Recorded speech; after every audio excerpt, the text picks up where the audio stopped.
नमस्कार दोस्तों, आज मैं आपको बताने वाली हूँ बिजी सॉफ्टवेयर के अंदर हम एक्सेल से परचेज बिल कैसे आसानी से इंपोर्ट कर सकते हैं। बहुत से लोग रोज़ाना काफ़ी सारे बिल एक्सेल में बनाते हैं और बाद में उन्हें बिजी सॉफ्टवेयर में डालते हैं, लेकिन एक एक करके एंट्री करना बहुत समय लेता है। इसीलिए आज हम सीखेंगे बल्क इंपोर्ट का सबसे आसान तरीका।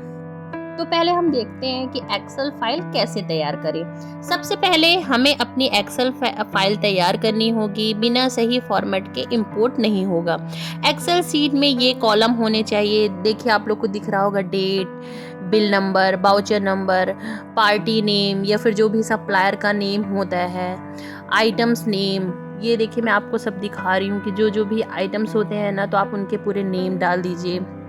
क्वांटिटी भी डालनी होगी, रेट डालने होंगे, और जो भी आइटम नहीं है तो आप इसको बना भी सकते हैं। और अमाउंट, जीएसटी कि जितने परसेंट जीएसटी है, और सीजीएसटी, एसजीएसटी, आईजीएसटी और नेट अमाउंट।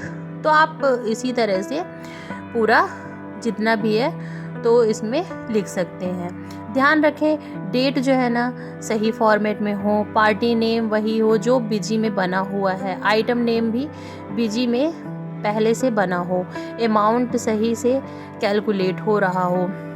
बिजी में पहले से मास्टर बनाना क्यों ज़रूरी है, पहले हम इसकी बात कर लेते हैं। इंपोर्ट करने से पहले बिजी में ये चीज़ें बनी होनी चाहिए, जैसे कि पार्टी मास्टर। पार्टी का वही नाम होना चाहिए जो एक्सेल में हो, जीएसटी नंबर सही भरा हो, स्टेट सही हो कि मतलब वो कौन सी सिटी में रह रहा है, क्योंकि अगर आप गलत डालेंगे ना तो जो हमारी जो परचेज़ की एंट्री है ना वो सारी गलत निकल के रेडी होगी। तो आपको स्टेट भी जो है वो सही से भरना है। और फिर आप आइटम मास्टर पे जाएंगे, सभी ये आइटम्स पहले से बने हों, यूनिट, पीस, केजी जो भी हो, तो आप उसमें सही से डाल दीजिए। अगर इसमें ज़रा सी भी गलती होगी ना, इनपुट एरर आएगा। बिजी सॉफ्टवेयर में इंपोर्ट ऑप्शन कहाँ से खोलें, चलिए पहले हम ये बता देते हैं। अब बिजी सॉफ्टवेयर खोलें और अपनी कंपनी लॉगिन करें। इसके बाद मेन्यू में जाएं और एडमिनिस्ट्रेशन में जाएंगे। फिर हम देखेंगे यूटिलिटीज़, और फिर इसके बाद हम डाटा इंपोर्ट पे क्लिक करेंगे। यहाँ आपको ऑप्शन मिलेगा एक्सेल, टैक्स डाटा इंपोर्ट्स। अब वहाँ से चुनें परचेज बाउचर इंपोर्ट कैसे करना है, तो आपको क्लिक करना पड़ेगा परचेज बाउचर इंपोर्ट पे। तो अब आपको अपनी एक्सेल फाइल चुननी होगी, तो ब्राउज़र पर क्लिक करेंगे, एक्सेल फाइल सिलेक्ट करेंगे और सीट नेम चुनेंगे। हेडर रो यस करें अगर कॉलम का नाम लिखे हैं। अब बिजी आपसे पूछेगा कि एक्सेल का कौन सा कॉलम बिजी के किस फाइल में जाएगा, जैसे कि excel date, busy date, party name जो भी है, items name, quantity, rate, amount, GST. तो जो जो भी है ना तो आप इसमें डाल सकते हैं। देखिए, मैं आप लोग को स्क्रीन में पूरा दिखा रही हूँ। तो आपके यहाँ जो भी जीएसटी लगता हो, लेकिन वही 18% रहता है या 12% जो भी रहता है, तो आप लगा सकते हैं। और मैपिंग आराम से और ध्यान से करें, क्योंकि गलत मैपिंग से गलत एंट्री इंपोर्ट हो जाएगी।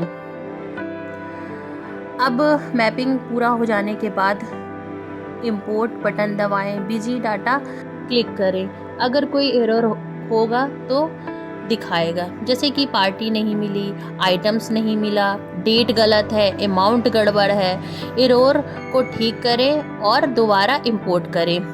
इंपोर्ट ख़त्म होने के बाद परचेज रजिस्टर खोलें, सभी बिल देखें, अमाउंट और टैक्स मिलाकर चेक करें, पार्टी वाइज चेक करें। समस्या पार्टी नहीं मिल रही, समाधान पार्टी नाम, एक्सेल और बिजी में बिल्कुल एक जैसे रखें। समस्याएं जो जो भी इसमें रहती हैं ना, तो आइटम्स नहीं आ रहा है, तो इसके लिए आपको आइटम्स मास्टर बनाने होंगे। अगर इसमें समस्या आ रही है कि टैक्स गलत आ रहा है, तो एक्सेल में जीएसटी % सही डालिए, डाटा एरर आ रहा है तो आप डाटा फॉर्मेट बदलें, जैसे कि जो भी तारीख रहती है, जैसे कि मैं 1/4/2025 डाल रही हूँ, तो आप अपने हिसाब से इसमें डाल सकते हैं। और अब चलिए मैं आप लोग को बता देती हूँ कुछ जो ज़रूरी टिप्स होती है जो कि इसके लिए बहुत ही ज़रूरी होती हैं। इंपोर्ट से पहले बैकअप ज़रूर लें, छोटी एक्सेल फाइल से पहले टेस्ट करें, पूरा इंपोर्ट एक बार में न करें, ओरिजिनल फाइल सुरक्षित रखें और डुप्लीकेट बिल न डालें, क्योंकि अगर आप डुप्लीकेट बिल डालेंगे ना तो आपका जो बिल है ना बिल्कुल भी अच्छे से निकल के नहीं आएगा। अब आप सीख चुके हैं कि बीजी सॉफ्टवेयर में एक्सेल से परचेज बिल इंपोर्ट करना कितना आसान है। बस यही फॉर्मेट, सही मैपिंग और सही मास्टर, ये 3 चीज़ें रखेंगे तो बिना एरर इंपोर्ट हो जाएगा। अगर आपको यह जानकारी पसंद आई हो तो वीडियो को लाइक करें, शेयर करें और चैनल को सब्सक्राइब करना बिल्कुल भी ना भूलें। और अगर आपको और भी जानकारी चाहिए या फिर आपको ये चाहिए कि सेल की एंट्री कैसे करना है एक्सेल में, तो मैंने उसका भी डिटेल में वीडियो डाला है अपने चैनल पे। अगर आपको नहीं भी मिलेगा तो आप कमेंट करके बताएंगे तो मैं आप लोग के लिए फिर से वीडियो बनाऊंगी।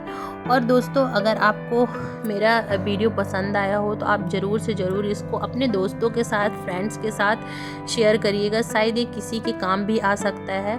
और जो बिजी चलाते हैं ना उनके लिए बहुत ही अच्छा होने वाला है। और अगर आपको और भी अधिक जानकारी चाहिए तो स्क्रीन पे मैं एक नंबर दे रही हूँ, उस नंबर पे आप कॉल करेंगे तो आपको फ्री में डेमो दिया जाएगा। और अगर आप हमसे बिजी सॉफ्टवेयर परचेज कर रहे हैं तो आपको 7 डेज़ के लिए फ्री ट्रायल भी दिया जाएगा, उसका कोई भी चार्ज नहीं है। और आपको हमारी जो ऑफिस में टीम है उसकी तरफ से आपको जो फुल सर्विस भी मिलेगी 24 आवर्स। तो दोस्तों, ये थी आज छोटी सी जानकारी कि हम इंपोर्ट में परचेज एंट्री एक्सेल में कैसे करें। तो ये देखिए पूरा मैंने कर लिया है और ये मैंने इसकी स्क्रीन भी रिकॉर्ड की थी जिसको मैंने लगा दिया है, तो थोड़ा सा आगे पीछे हो सकता है, लेकिन पूरा मैंने आपको स्टेप बाय स्टेप बताया और स्टेप बाय स्टेप समझाया है। तो ये देखिए दोस्तों, इसमें भी मैंने कर दिया है और ये जो हमारा परचेज एंट्री का जो बिल है ना वो निकल के आ जाता है। बस इसमें जो भी है ना तो आप अच्छे से डालिए, पूरी जो डेट वगैरह है, क्वांटिटी वगैरह है, तो आप अगर सही इसमें डालेंगे ना तो आपका जो परचेज बिल है ना बहुत ही अच्छे तरीके से इंपोर्ट हो जाता है। तो चलिए दोस्तों, हम आपसे मिलते हैं नेक्स्ट वीडियो में। और अगर आप लोग को कुछ जानकारी चाहिए तो आप कमेंट में बता सकते हैं और कमेंट में ये भी ज़रूर बताइएगा कि मैं नेक्स्ट वीडियो आप लोग के साथ कौन सा लेके आऊँ। और ये भी बताइएगा कि आज की आपको यह जानकारी कैसी लगी। तो चलिए दोस्तों, धन्यवाद।